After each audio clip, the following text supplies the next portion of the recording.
News. Breaking at 4, we now know the identities of 3 Georgia service members killed in an ambush attack. Good afternoon. I'm Sean Gables. And I'm Blair Miller. Atlanta News First anchor Savannah Louie joins us now from the First Alert breaking news desk with more on all of this. Savannah.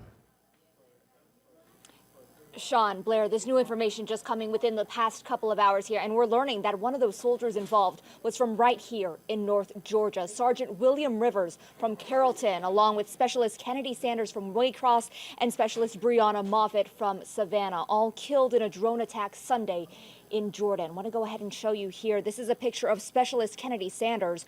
We're currently working to get pictures of the other 2 soldiers involved. All 3 were assigned to a unit out of Fort Moore. To give you a little context about how this could have happened, we're being told right now an enemy drone was believed to have been mistaken for a U.S. drone. Right now, Atlanta News First reporter Chelsea Beimfor is on her way to Carrollton. She's working to get more information about that sergeant who was involved in this incident. Again, that is Sergeant William Rivers from Carrollton, one of the 3 U.S. Georgia soldiers who were involved in a deadly drone attack over the weekend. Just awful to hear. Thanks so much, Savannah. Tonight we know